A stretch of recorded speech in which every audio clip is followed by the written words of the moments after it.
Average marks, ठीक है, secured by 30 student, तो 30 है हमारे पास n, ठीक है, r 60, ये है x बार, ठीक है, n है 30 एंड x बार है 60. If 2 more, so that means n change हो जाएगा हमारे पास. Okay, if 2 more students join the class, the average comes down to, तो हमारे पास 2 n है और 2 ही x बार है क्वेश्चन में, ठीक है. How many total marks scored by these students? So total marks यहाँ पे है x, वेरिएबल को हम x से डिनोट करते हैं, हमारे पास वेरिएबल है मार्क्स, ठीक है. तो x जो है हमारा वो क्या होगा, मार्क्स. ओके, तो हमें पूछा है how many total marks scored by these two students. तो दो बच्चों का समेशन x निकालना है, ठीक है, दो बच्चों का हमारा टोटल मार्क्स निकालना है. ओके, तो ये जो कॉन्सेप्ट है ये कंबाइंड मीन का है. ये क्या कहता है कि 30 बच्चों ने 60 स्कोर किए हैं, अगर दो बच्चे बढ़ जाते हैं तो टोटल नंबर ऑफ स्टूडेंट्स हो जाएगा 32, उनका एवरेज आ जाता है हमारे पास 56.25, ठीक है, क्लियर. तो इन दो बच्चों ने जो टोटल मार्क्स स्कोर किए हैं वो निकालने हैं. तो बहुत सिंपली अगर क्वेश्चन समझ आता है तो सिंपल ट्रिक हम यूज करेंगे, ठीक है. हम दो बार समेशन x निकालेंगे, एक बार इसका और एक बार इसका, ठीक है. तो ये n1 है और ये n2 है, दोनों को अलग अलग नाम दे देते हैं. n1 इज इक्वल टू 30, इस n1 से जो x बार आया उसको हम x बार 1 लिख देते हैं. जब 30 स्टूडेंट्स का एवरेज है 60, तो 30 स्टूडेंट्स को हमने n1 लिखा है, तो एवरेज को हम क्या लिख देंगे, x बार 1, ठीक है. तो x बार 1 है 60. ओके, तो ये एवरेज है 30 स्टूडेंट्स का, तो हम इन सब 30 स्टूडेंट्स का टोटल मार्क्स निकाल लें. ये तो एवरेज मार्क्स है 30 स्टूडेंट्स के, हम टोटल मार्क्स निकालेंगे तो उसको क्या लिखेंगे, समेशन x1. समेशन x1 होता है x बार 1 इंटू n1. कैसे आया ये, x बार का फॉर्मूला पुट किया है, x bar 1 is equal to summation x1 upon n1. Mean निकालने का फॉर्मूला पुट किया है हमने, x bar is equal to summation x upon n, ठीक है. यहाँ पे हमें कौन कौन सी वैल्यूज दे रखी है, ये दे रखी है और ये दे रखी है, ये निकालना है, तो हमने डायरेक्टली यही निकाल दिया. Summation x1 is equal to x bar 1 into n1, ठीक है. तो समेशन x1 निकालना है, x बार 1 कितना है 60 इंटू n1 कितना है 30, तो समेशन x1 कितना आ जाएगा 1800, ठीक है. तो टोटल 30 स्टूडेंट्स ने टोटल मार्क्स कितने स्कोर किए, 30 के जो 30 स्टूडेंट्स हैं सबके मार्क्स को हमने ऐड कर लिया, तो समेशन x1 आ गया 1800, ठीक है. अब वो कह रहे हैं कि अगर दो बच्चे और ज्वाइन कर लेते हैं क्लास को, ठीक है, तो हमारा एवरेज कम होकर 56.25 हो जाता है, ठीक है. तो हमारे पास नेक्स्ट केस आ जाता है, इसको हम कहते हैं n2. अब हमारे पास नंबर ऑफ स्टूडेंट्स कितने हो गए हैं 32, दो बच्चे और एक्स्ट्रा ऐड हो गए हैं, x बार 2 56 को नया एवरेज आया है, वो कहते हैं दो बच्चे और ज्वाइन कर लेते हैं, तो ये जो एवरेज है ये कम हो गया 56.25 हो जाता है, तो x बार 2 आ गया 56.25. सेम है, हम यहाँ पे समेशन x निकालेंगे, मतलब इन 32 बच्चों ने टोटल कितने स्कोर किए हैं, ठीक है. तो summation x2 is equal to x bar 2 into n2, x bar 2 into n2, यही वाला फॉर्मूला, x बार 2 इंटू n2, x बार 2 है 56.25 इंटू n2 कितना है 32, तो हमारे पास समेशन x2 की वैल्यू आ जाएगी 1960, ठीक है. अब देखो ये और ये दो वैल्यूज हैं हमारे पास, 30 बच्चों का टोटल मार्क्स थे 1800 और 32 बच्चों के 1960, ठीक है. दो बच्चों के टोटल निकालने हैं, तो हम क्या करेंगे, दोनों का डिफरेंस ले लेंगे. ये तो 32 बच्चों का टोटल मार्क्स है और ये 30 बच्चों के टोटल मार्क्स है, तो 32 बच्चों के टोटल मार्क्स में से अगर 30 बच्चों के टोटल मार्क्स माइनस करते तो कितने के रह जाएंगे, दो बच्चों के जिन्होंने एडिशनली ज्वाइन किया है, ठीक है. So the total marks of 2 students, नीचे स्टेटमेंट लिखेंगे total marks of 2 students, 2 extra students जो एक्स्ट्रा आए, 2 extra students is equal to summation x2 minus summation x1, summation x2 minus summation x1. तो 1960 minus 1800 is equal to कितना आ जाएगा 160, ठीक है. तो दो बच्चों के जो एक्स्ट्रा मार्क्स आए हैं इसको हम समेशन x3 भी लिख सकते हैं, अदरवाइज स्टेटमेंट ही लिखेंगे. तो 160, हमें सिर्फ इतना ही पूछा था, क्लियर. एवरेज नहीं निकालना था, टोटल ही निकालना था, ठीक है, clear. In a class of 40 students, so that means n हो गया हमारे पास 40, ठीक है, n given है 40. In a class of 40 students, 10 have failed and their average marks is 3. तो जो 10 बच्चे फेल हुए हैं उनके एवरेज मार्क्स दे रखे हैं 3. So that means हमारे पास यहाँ पे भी क्या हो गया, n1 n2 number of students दो कैटेगरीज में डिवाइड कर दिए, ठीक है. तो ये है total number of students, clear. इनको मैं डिवाइड कर देता हूँ दो कैटेगरीज में, इन्हीं को डिवाइड कर देता हूँ दो कैटेगरीज में, n1 और n2. ये फेल्ड है और ये पास है, ठीक है. दोनों को जोड़ देंगे तो टोटल नंबर ऑफ स्टूडेंट्स आ जाएंगे n. ओके, तो n1 है failed, the students who have failed कितने हैं 10. तो n2 कितना हो जाएगा 30. बचे हुए पास हो गए होंगे तो n2 है 30. अब वो कहते हैं जो फेल हुए हैं उनके एवरेज है 3. तो n1 का जो एवरेज आएगा उसको क्या लिखेंगे x बार 1, ठीक है. तो x bar 1 is equal to 3. x bar 2 calculate करना है, वो कह रहे हैं calculate the average of the marks scored by the student those who have pass. जो बच्चे पास हुए हैं उनके एवरेज मार्क्स निकालने हैं, फेल्ड के तो दे रखे हैं, ठीक है. The total marks secured by the entire class were 300. तो टोटल स्टूडेंट्स कितने हैं 40. इन सब स्टूडेंट्स ने जो मार्क्स सिक्योर किए हैं उनका टोटल दैट मींस समेशन, जहां पे लिखा है टोटल मार्क्स या टोटल इनकम, तो दैट मींस तो समेशन x होएगा, ठीक है. तो समेशन x है 300, ठीक है. तो total marks secured by the entire class is 300. ये इंफॉर्मेशन हमें गिवन है, ये निकालना है और ये सारी चीजें गिवन है, क्लियर. तो देखो n2 गिवन है, x बार 2 निकालना है. तो बेसिकली जो निकालना है उसका फॉर्मूला हम यूज करें, x bar 2 will be summation x2, right. जो बच्चे पास हुए उनके total marks divided by the number of students those who have pass n2.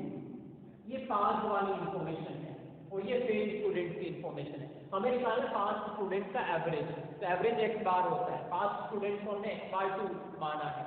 तो समेशन x2, 30 बच्चे जो पास हुए उनके टोटल मार्क्स कितने हैं वो हमें नहीं गिवन है, और n2 हमें गिवन है कि 30 बच्चे ही पास हुए हैं, क्लियर. तो हम क्या निकालेंगे, x बार 2 निकालना है. तो उसके लिए जहां हमें समेशन x2 दे रखा है वहां x बार 2 दे रखा है, सिर्फ n2 दे रखा है. तो इस इंफॉर्मेशन से तो नहीं निकल सकता. चलो दूसरी जो इंफॉर्मेशन हमें दे रखी है, ये टोटल स्टूडेंट्स का नंबर भी दे रखा है और टोटल स्टूडेंट्स के टोटल मार्क्स भी दे रखे हैं पूरी क्लास के. तो यहाँ से x बार निकाल सकते हैं पूरी क्लास का, ठीक है. और क्या दे रखा है हमें, फेल्ड स्टूडेंट्स का एवरेज भी दे रखा है और नंबर भी दे रखा है. तो फेल्ड स्टूडेंट्स के टोटल मार्क्स निकल जाएंगे, clear. Total marks of the entire class दे रखे हैं, total marks of the failed students हम निकाल सकते हैं. तो टोटल में से फेल्ड स्टूडेंट्स के मार्क्स अगर हम हटा देंगे तो किसके बच जाएंगे, पास स्टूडेंट्स के टोटल मार्क्स बच जाएंगे. तो उस वैल्यू से हम या उस इंफॉर्मेशन से हम एवरेज निकाल सकते हैं पास स्टूडेंट्स की, ठीक है. तो हम क्या करेंगे, सबसे पहले क्या निकालेंगे, total marks secured by the student who have failed, ठीक है. तो हम यहाँ निकालेंगे समेशन x1. हमें समेशन x तो दे रखा है, समेशन x1 हम निकाल लेंगे, समेशन x2 निकल जाएगा, ठीक है. तो n1 is equal to 10, x bar 1 is equal to 3. हमें निकालना है समेशन x1, ठीक है. तो वही फॉर्मूला पुट करेंगे, summation x1 is equal to x bar 1 into n2, ठीक है. Summation x1 is equal to x bar 1 into n1, ठीक है. कैसे आया ये formula, x bar 1 is equal to summation x1 upon n1. इनको क्रॉस मल्टीप्लाई कर लिया तो हमारे पास ये फॉर्मूला आ गया. समेशन x1 इक्वल टू इधर आ गया और ये दोनों x बार 1 और n1 एक दूसरे के साथ मल्टीप्लाई हो गए, ठीक है. अब वैल्यू पुट कर देंगे, summation x1 is equal to x बार 1 कितना दे रखा है 3 इनटू n1 कितना है 10, तो कितना हो गया 30. 10 बच्चे जो फेल हुए उनके टोटल मार्क्स कितने हैं 30. जितने भी 10 बच्चों के मार्क्स हैं टोटल किया तो 30 आए, ठीक है. और 40 बच्चों की जो टोटल है वो कितने हैं 300 40 बच्चों के, ठीक है, क्लियर.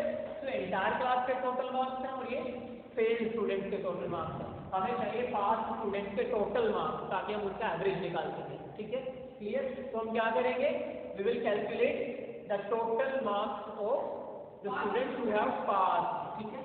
तो टोटल मार्क्स जो बच्चे पास हुए उनको हम क्या लिखेंगे, समेशन x2, राइट, क्योंकि पास स्टूडेंट को हमने सेकंड आइटम माना है, ठीक है। तो summation x2 is equal to summation x minus summation x1। भाई 40 में से 10 बच्चों के हटा देंगे तो 3 बच्चों के आ जाएंगे, टोटल स्टूडेंट से 40, 10 फेल हो गए, पास कितने हुए 3, तो टोटल स्टूडेंट में से फेल वाले हटा दो, summation x minus summation x1। Summation x की वैल्यू कितनी है 300 माइनस समेशन x1 कितना है 30 इज इक्वल टू 270। तो समेशन x2 पास स्टूडेंट के टोटल मार्क्स आ गए 270, ठीक है।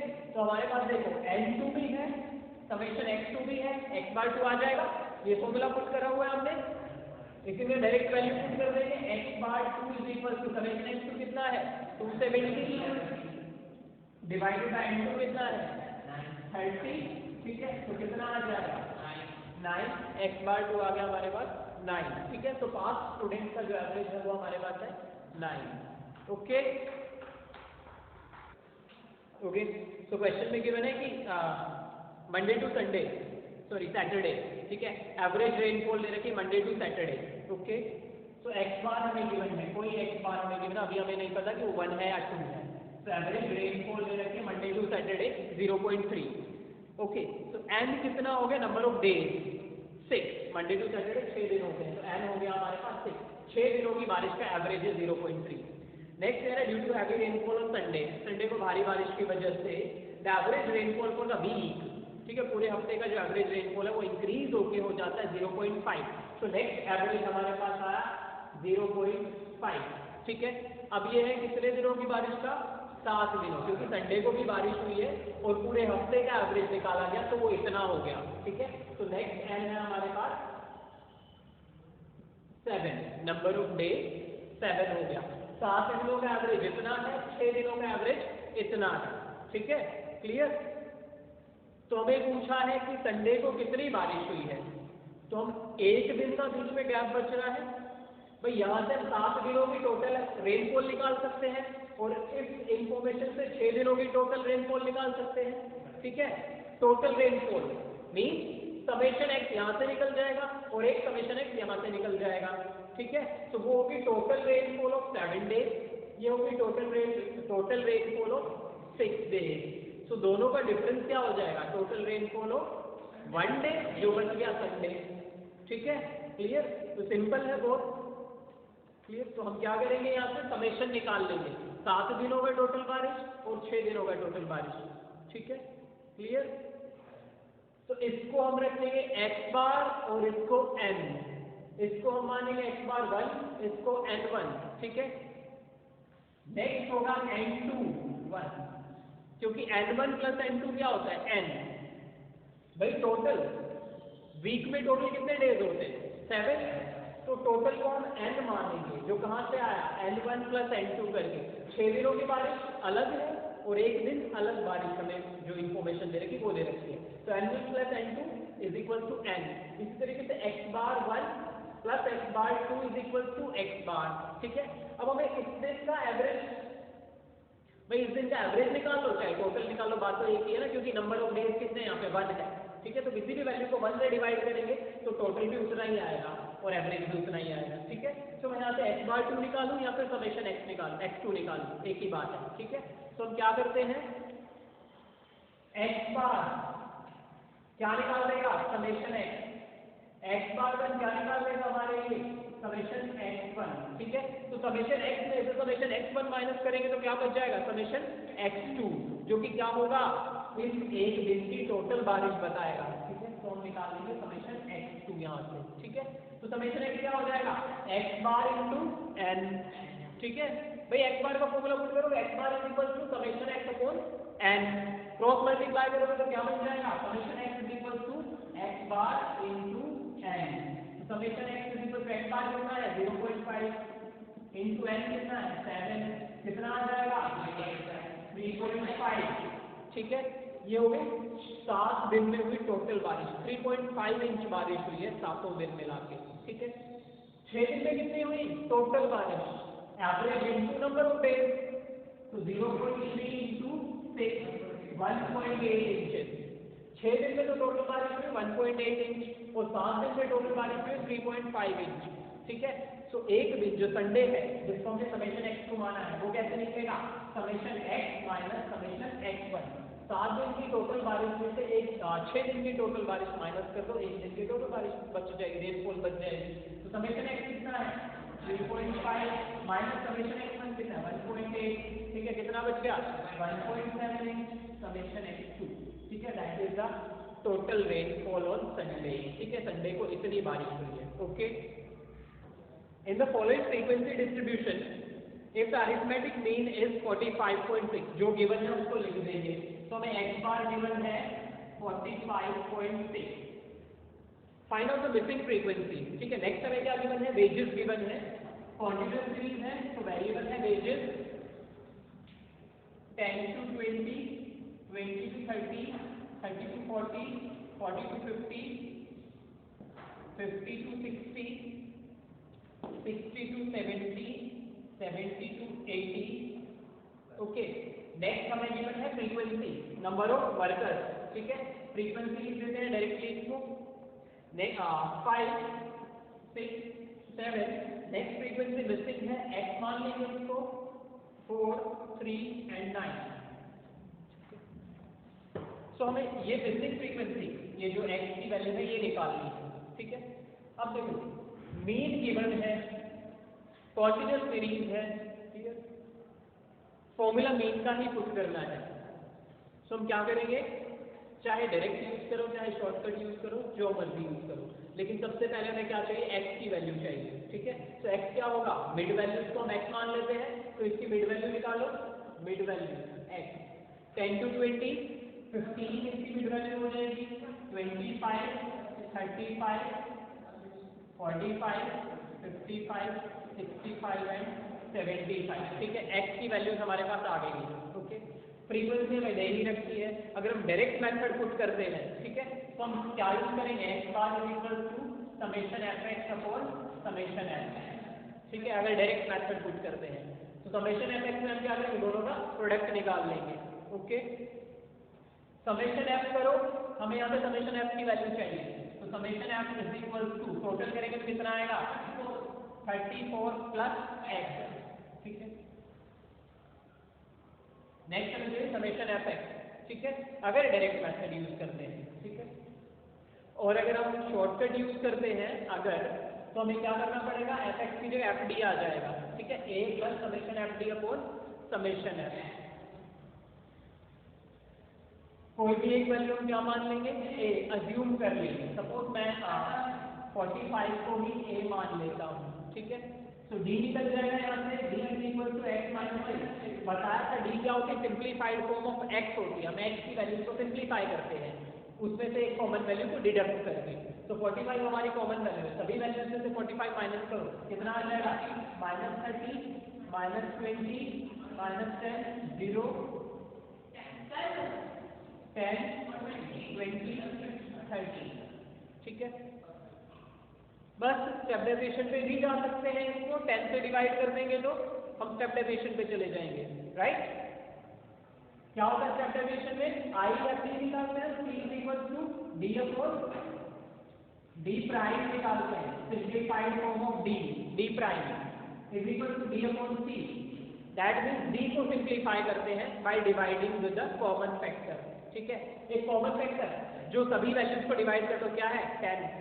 10 सभी वैल्यूज को डिवाइड कर देगा तो हमारे पास क्या आ जाएगा, -3 -2 -1 0 1 2 3। ठीक है, अब हम निकालेंगे एफ डी प्राइम। जैसे x को खत्म किया d ने, वैसे d को खत्म कर दिया किसने, d प्राइम ने। ठीक है, सिंप्लीफाइड फॉर्म है ये d की। अब इससे ज्यादा सिंप्लीफाई नहीं हो सकती वैल्यू। ठीक है, तो हम एफ डी प्राइम निकालेंगे, product of F and D, F d prime. So f into D prime -15 -12 -7, ये 0 हो जाएगा, 4 6 एंड 27।